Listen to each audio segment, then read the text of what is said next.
December 17th, 1944. In the frozen forests of the Ardennes, the war was swallowed by snow. The wind howled through the trees like a living thing. Snow came down in thick, heavy curtains, covering everything in white silence. The roads were gone, the signs were gone, and for a small group of soldiers, so was any sense of direction. Private Daniel Carter trudged through knee-deep snow, his breath a pale mist in the freezing air. His rifle felt heavier with every step, and the sky above was a dull, unending grey. Behind him followed 4 other men, their shapes half swallowed by the storm. They had been separated from their unit that morning, ambushed, scattered, and lost. Somewhere out there, artillery still thundered, but the snow muffled it, turning the sounds of war into a distant echo. Daniel looked back at his men. They were tired, hungry, and scared. His best friend, Corporal Harris, limped slightly from a twisted ankle. The others, Stevens, O'Leary, and young Bennett, barely spoke. The snowstorm had taken away more than warmth. It had taken away hope. "We'll find shelter soon," Daniel said, his voice steady though his lips were trembling. "There's got to be something out here. A farmhouse, maybe." O'Leary muttered. "Or a German patrol?" Daniel didn't answer. He just kept walking. An hour later, they stumbled across a narrow trail barely visible through the trees. At the end of it stood a small wooden cabin, half buried under snow, smoke rising weakly from a chimney. Relief swept through the group. Shelter meant heat, maybe food, maybe even safety. Daniel raised a hand, signaling the others to stay behind. He crept forward slowly, rifle ready. The door was slightly open, creaking in the wind. He pushed it gently and froze. Inside, by the dim glow of a small fire, sat 2 men. They wore grey uniforms, German medics. For a moment no one moved. The Germans turned, startled, their hands instinctively going up, not for weapons, but in surrender. One of them spoke quickly in broken English, his voice thin and hoarse. "We are not soldiers. We help wounded." Daniel hesitated. The second German, older and pale, was tending to a wounded man lying on the floor, his leg wrapped in bloodied bandages. Harris whispered, "Dan, what now?" Daniel's mind raced. They were all trapped in the middle of nowhere, in a storm that could kill faster than bullets. If they started shooting, none of them would make it out alive. Finally, Daniel lowered his rifle. "We're not here to fight," he said quietly. "We just need shelter. That's all." The German medic nodded slowly. "Then we share." They entered cautiously. The cabin was small and cold, but the fire gave off a fragile warmth. There were cots on one side, supplies stacked neatly on another, and a few wounded soldiers, in both German and American, lying near the walls. That was when Daniel realized this place wasn't a post or a camp. It was a field station, abandoned, then reclaimed by whoever stumbled in. The older German medic introduced himself as Friedrich Bauer. The younger, the one who had spoken first, was Karl Neumann. Friedrich had a deep, tired calm about him, the kind of man who had seen too much suffering to waste energy on hate.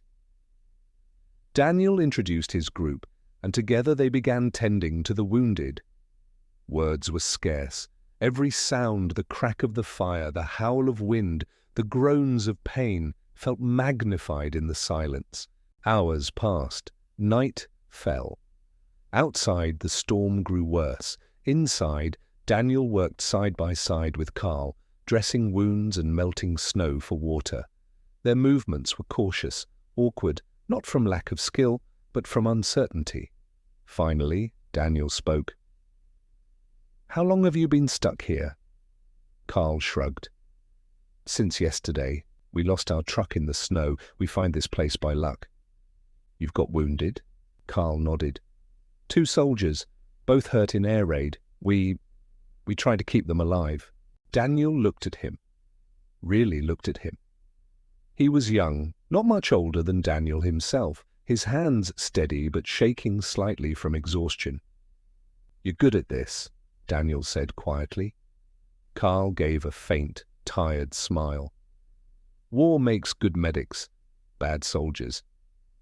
Daniel didn't know how to reply to that. Later, as everyone drifted into uneasy sleep, Daniel sat by the fire, staring into the flames. The storm outside still roared, but the cabin felt strangely peaceful, fragile, like a dream that might vanish at dawn.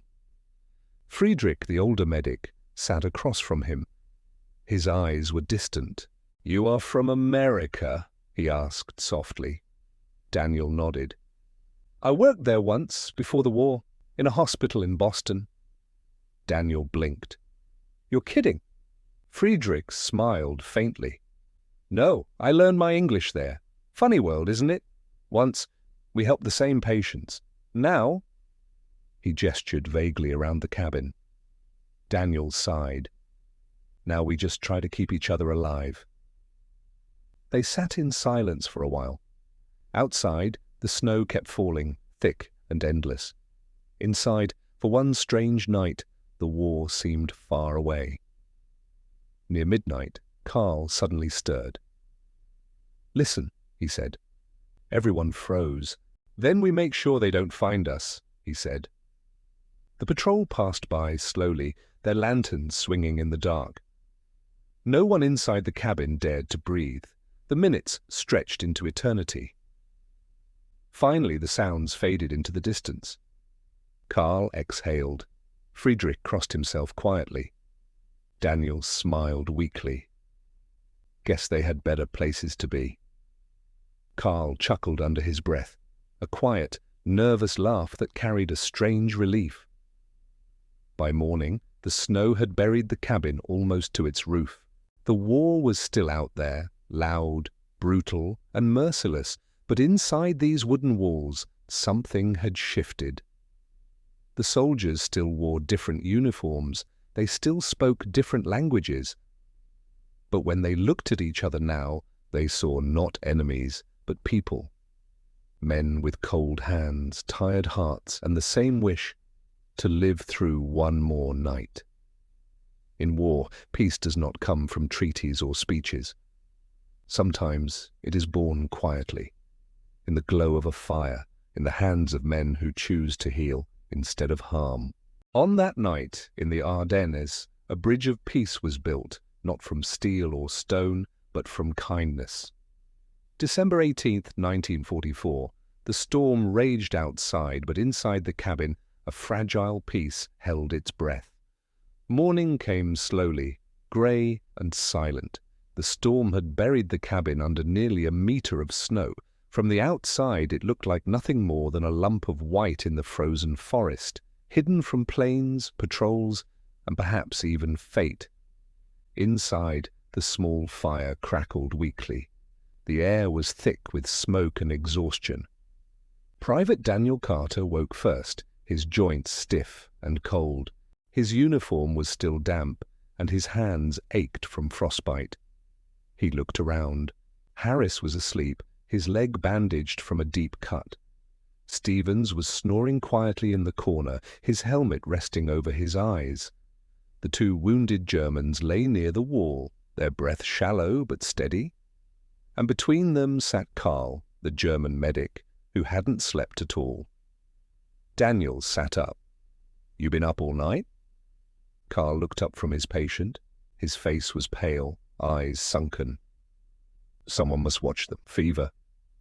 Daniel nodded. "You're dedicated?" Carl gave a small shrug. "I do what I can, same as you." There was no sarcasm in his voice, only quiet truth. By mid-morning, the storm outside had softened, though the cold was sharper. Friedrich, the older German medic, began melting snow in a dented metal pot. "We must stretch the food," he said, in his calm, deliberate English. "Maybe 2 days, no more." O'Leary frowned. 2 days? And then what? Friedrich didn't answer right away. "Then the war decides." No one liked the sound of that. After breakfast, if a handful of hard bread could be called that, Daniel and Carl went outside to clear some snow from the door. The air was biting, the sky pale as bone. The forest stretched endlessly around them, silent except for the distant groan of shifting ice. Carl looked out across the white landscape. "You think your army will find you soon?" Daniel shrugged.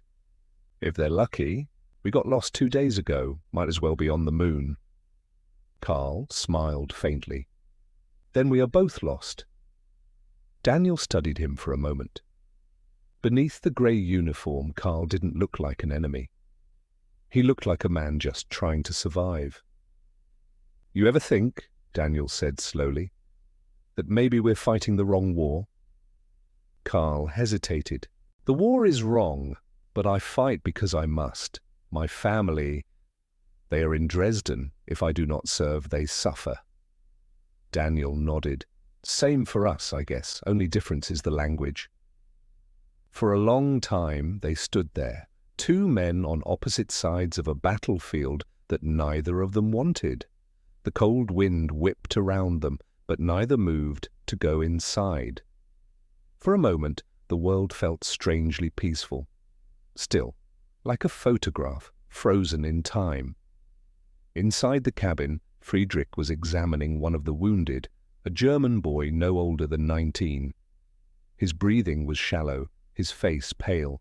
Friedrich's hands trembled as he changed the bandages. Harris watched quietly from his cot. "He's not going to make it, is he?" Friedrich didn't look up. "No," he said softly. "Not without medicine we do not have." Harris swallowed hard.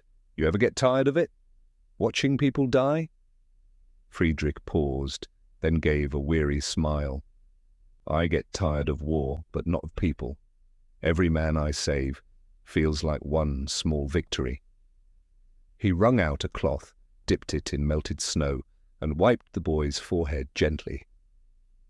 "Even if I lose him," he murmured, "he dies knowing someone cared." Harris said nothing. He just lay back and stared at the ceiling, the words sinking deep. By afternoon, the snowstorm finally stopped. The light outside changed, bright but cold, almost silver. Daniel took the chance to check the surroundings. He climbed a small hill beside the cabin and looked out across the valley. The view took his breath away. The forest stretched for miles, glittering under the pale winter sun. Somewhere beyond that horizon, tanks and artillery were moving. The Battle of the Bulge was raging. But here, for a few precious hours, it was quiet. When he returned to the cabin, Carl was heating what little soup they had left. The smell was faint but comforting. "For everyone," Carl said simply. Daniel smiled. "You sure you're not American?" Carl laughed softly. "No, but maybe when war ends, I will learn baseball." They shared a tired laugh, the first real one in days. As evening fell, the group gathered around the fire. There was little talk. The language barrier was heavy but not impenetrable. Friedrich hummed an old tune, something slow and mournful, and after a moment Stevens began tapping the rhythm softly on his canteen. For a few minutes the cabin felt like home. Then a knock, 3 short taps, everyone froze. Daniel's heart stopped. The knock came again, louder this time. He motioned for the others to stay silent, then crept toward the door. Slowly he lifted the latch. A man stumbled in, an American sergeant, his face covered in frost, uniform torn. He collapsed on the floor, gasping.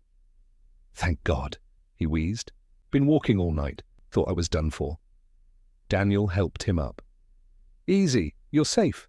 The sergeant looked at the wounded, the weary faces, the meager fire. Then finally, he sighed. "Guess the war can wait one night." Carl met Daniel's eyes and gave a faint nod. That night, the snow began again. Gentle, steady, almost peaceful. Inside the cabin, 6 men and 2 medics sat together under the same flickering light, sharing the last of their soup and the fragile warmth of understanding. Outside, the war raged on. Inside, for one more night, humanity held. In the heart of war, there are places where the guns fall silent, not because peace is declared, but because compassion refuses to die. The cabin in the Ardennes was one such place. For one night, enemies became healers and soldiers became men again. December 19th, 1944. The storm had eased, but the real battle was now inside the cabin. Morning light slipped weakly through the frosted window. The fire had burned low during the night, and the room was colder than before.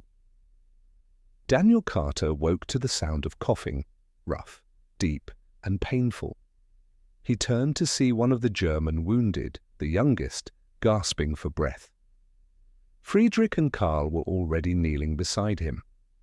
The boy's face was pale, his uniform damp with sweat. "Lung infection," Friedrich said quietly, his voice steady but grim. "He needs penicillin. Without it—" He didn't finish the sentence. Daniel looked at the small medical kit beside them. There were only a few bandages, some morphine, and a handful of sulfur tablets. No penicillin, no antibiotics. He clenched his jaw. "There's a supply station down the road, maybe 3 miles from here. We passed the sign yesterday." Karl looked up sharply. "Too dangerous. Patrols everywhere." Daniel nodded. "Yeah, but if we don't try, he dies." The boy moaned softly. His breath came in short, shallow bursts. Friedrich's eyes met Daniel's. "If we go together." There was no hesitation in his voice, only resolve. The sergeant who had arrived the night before, his name was Sergeant Mason, overheard the plan. "You're out of your mind," he said. "You step out there, and either side will shoot you on sight. No one's going to believe you're just looking for medicine." Daniel shrugged. "Then I'll make them believe it." Mason stared at him for a long time. "You're risking your life for a German?" Daniel looked toward the wounded boy. "I'm not risking it for a German. I'm risking it for a human being." For a moment Mason said nothing. Then he muttered, "You're crazy, Carter." "Maybe," Daniel said, "but maybe crazy's what peace needs."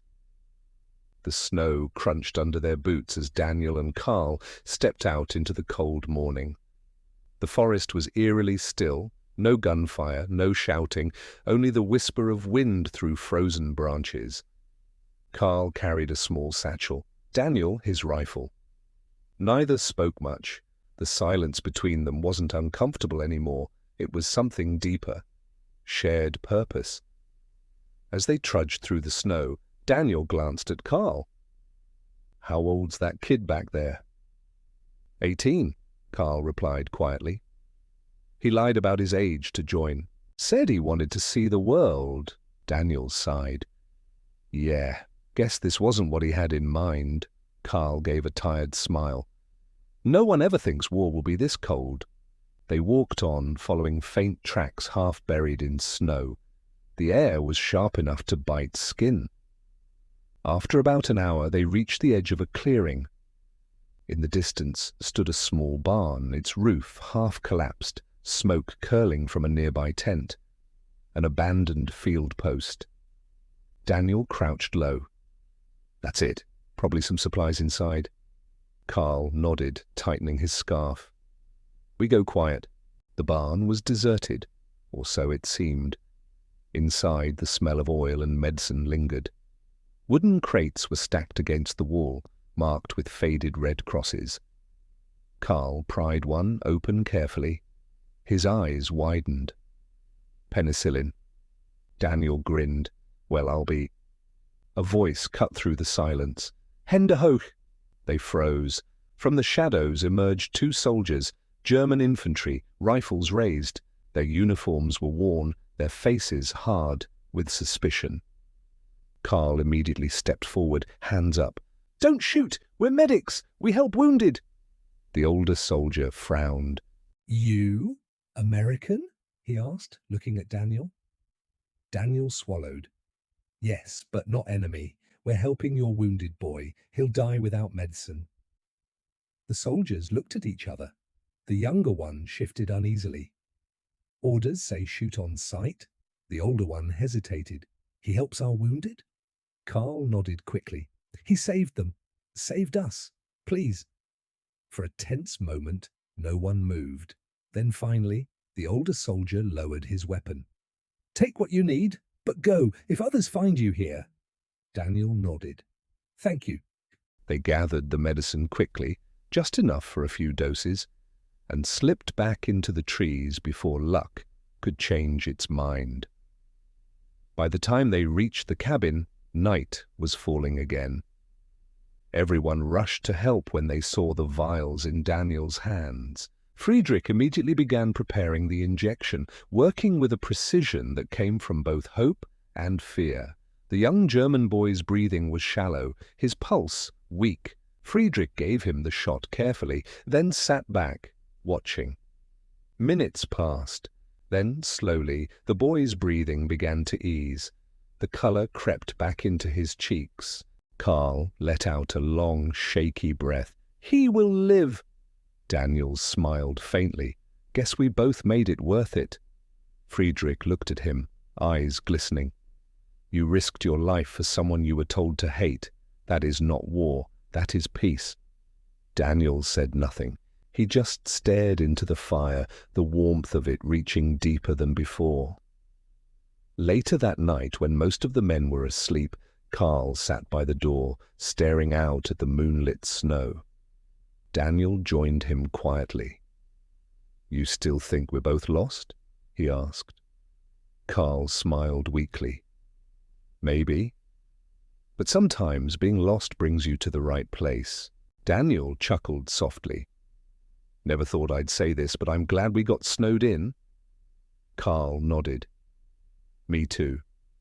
For a long time they sat in silence, listening to the faint crackle of firewood and the distant echo of a war that suddenly felt far away. Outside, the snow fell gently, as if the sky itself was trying to cover the scars of the world.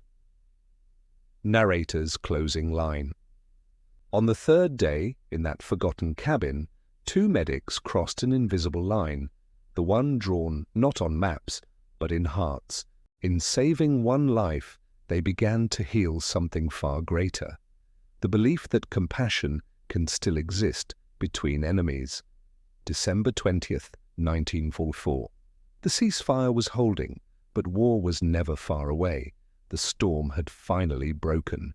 Morning sunlight fell through the cracks of the cabin's shutters, spilling across sleeping faces and worn uniforms.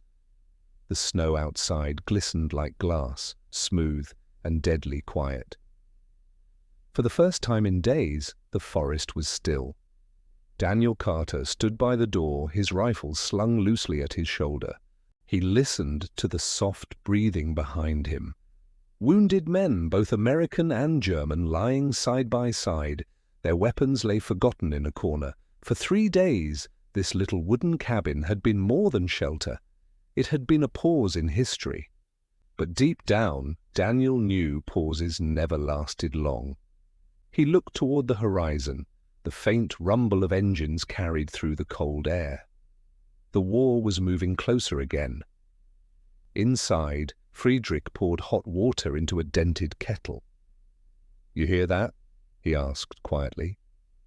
Daniel nodded. "Yeah, sounds like armor. Tanks maybe half a mile off." Friedrich frowned. "If it's yours, we live. If it's ours—" Daniel finished for him. "Then the truce ends." The two men exchanged a look, the kind only soldiers understood. Not hate, just the quiet acceptance that fate was never kind to men in uniform. By midday, the sound of engines grew louder. Through the window, Daniel saw movement in the tree line, shadows shifting. A figure emerged from the snow, waving something white. Carl grabbed his rifle, but Daniel stopped him. "Wait, it's a flag, a white one." The figure stumbled closer. An old farmer from the nearby village. He was pale, out of breath, his voice trembling. "Americans, Germans," he said in broken English. "They are coming, both sides, shooting in the valley." Daniel's stomach sank. "Both sides?" The farmer nodded. "Yes, they fight just beyond the bridge." Friedrich glanced toward the door. "That's less than a kilometer from here." The cabin fell silent. Everyone knew what it meant. Their fragile peace was about to be shattered by a battle they hadn't chosen. Sergeant Mason, who had been quietly sharpening his knife, stood up. "We need to move," he said. "Now, before either side finds us." Daniel looked at the wounded, men barely conscious, too weak to walk. "And them? You want to leave them to die out there?" Mason hesitated, his jaw tight. "We can't carry them all." Carl stood up. "Then we carry as many as we can." Daniel nodded. "He's right. No one stays behind." There was no argument after that. Even Mason knew it was the only choice that let them walk out as men, not monsters. They built sleds from broken doors and rope. Each wounded man was wrapped in blankets and tied down carefully. The fire was left burning, a small sign of warmth for whoever might find the place next. As they stepped out, the wind cut through them like blades. The path toward the bridge wound through a narrow pass, lined with pine and ice. The sound of artillery echoed closer now, distant thunder rolling through the hills. The group moved slowly, silently.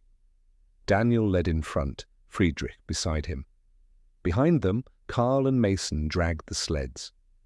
At one point, Daniel looked up and saw the sky, a dull grey canvas streaked with smoke. Somewhere beyond that smoke, planes circled. He wondered if the pilots knew that down here, in this quiet valley, enemies were walking together. They reached the river by late afternoon. The bridge, a small wooden crossing, was barely standing. Shells had torn the far bank to pieces. Smoke rose from burning vehicles, and the crack of rifles echoed from the distance. Daniel crouched low, scanning both sides. "If we cross now, we might make it before they spot us." Mason gritted his teeth. "And if they do spot us?" Daniel didn't answer. He just started moving. One by one, they guided the sleds across the ice-covered bridge. Every step creaked dangerously. The wounded moaned softly, unaware of how close they were to the crossfire. Halfway across, a shot rang out. The ice cracked. Everyone froze. Daniel shouted, "Down!" Bullets whistled overhead, tearing into the railing. Mason fired back, ducking low. "Snipers! From the ridge!" Carl threw himself over one of the wounded men. Friedrich grabbed Daniel's arm. "We can't fight. They'll kill us all." Daniel scanned the trees. The shots stopped as suddenly as they began. Then, silence again. A voice echoed from the ridge, faint but clear. "Don't shoot! Americans, hold your fire!" Daniel's heart leapt.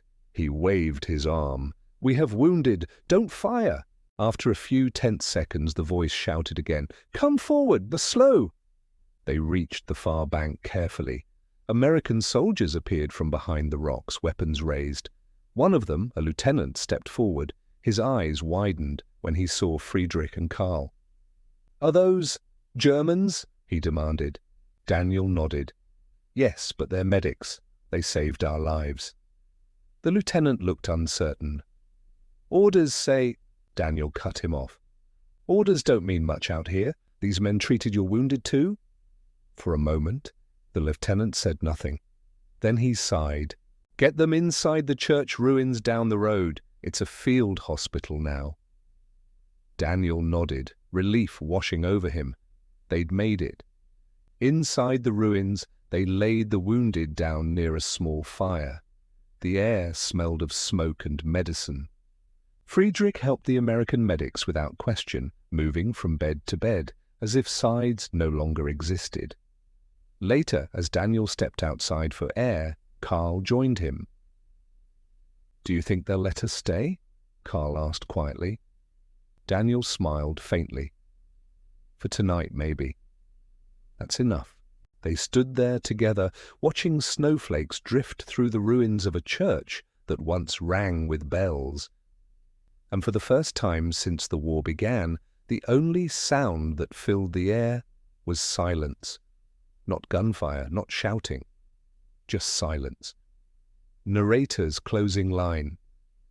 In the frozen valley between two armies, the sound of guns faded for a moment.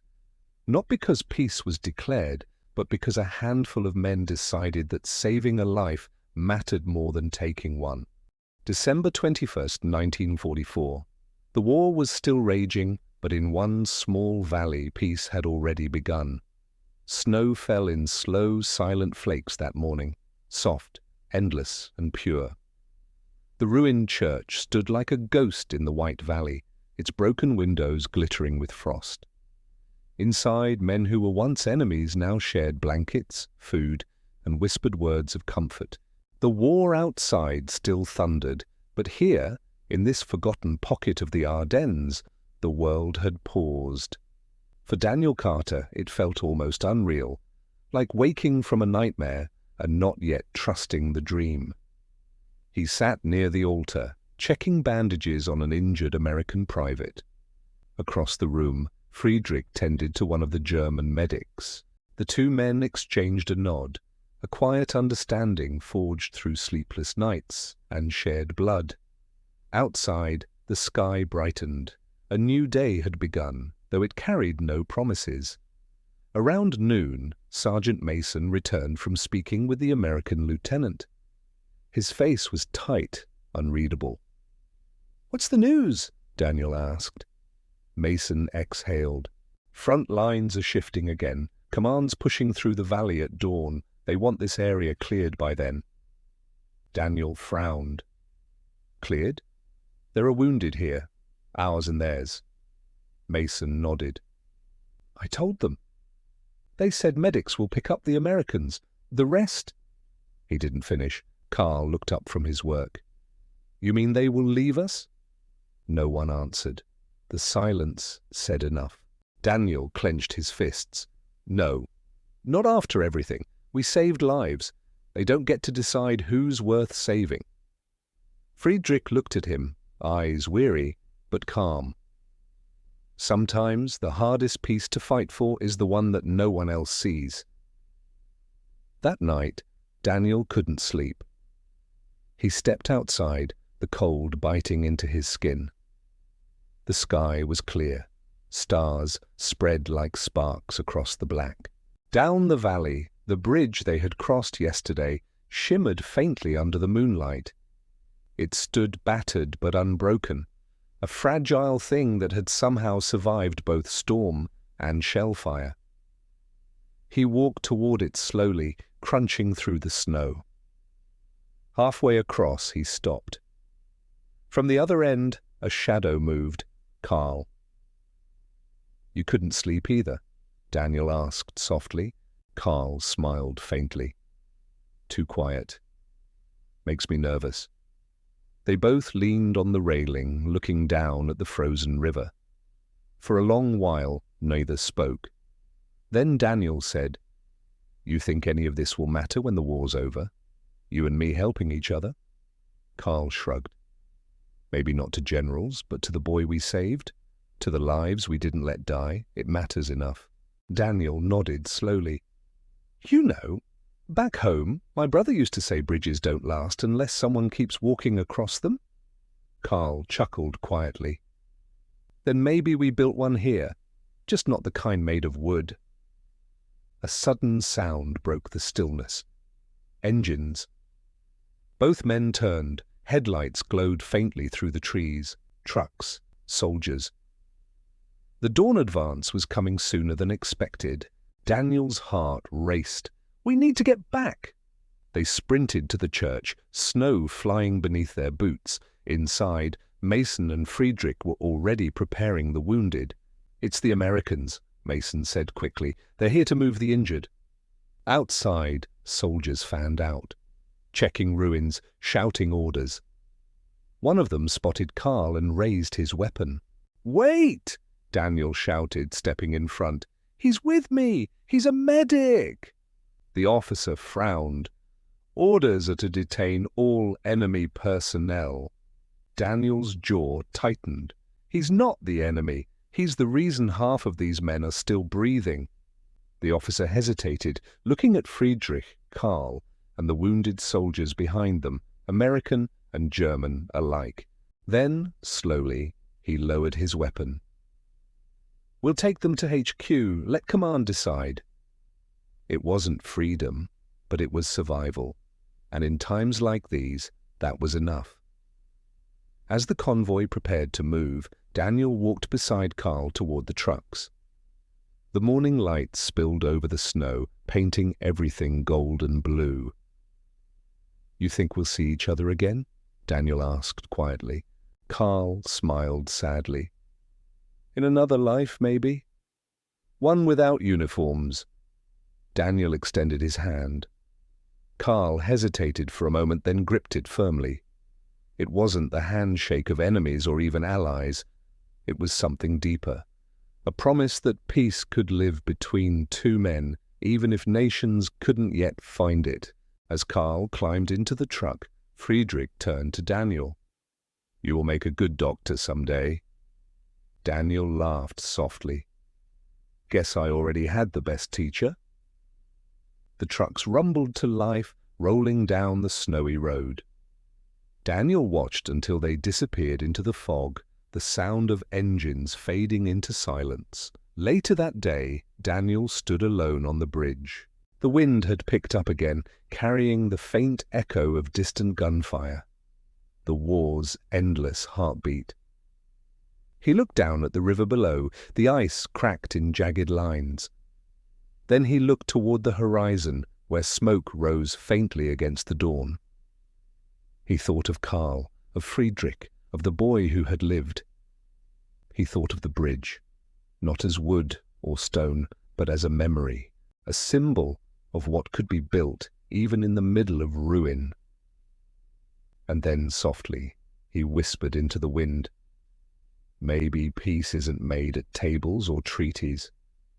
Maybe it starts right here, between people who refuse to hate." When history remembers the Battle of the Bulge, it speaks of snow, fire, and blood. But somewhere in the white silence of those woods, a handful of men built a bridge, not to cross a river, but to cross the distance between hearts. And though the war raged on for a moment, peace had already won. Subscribe for more videos.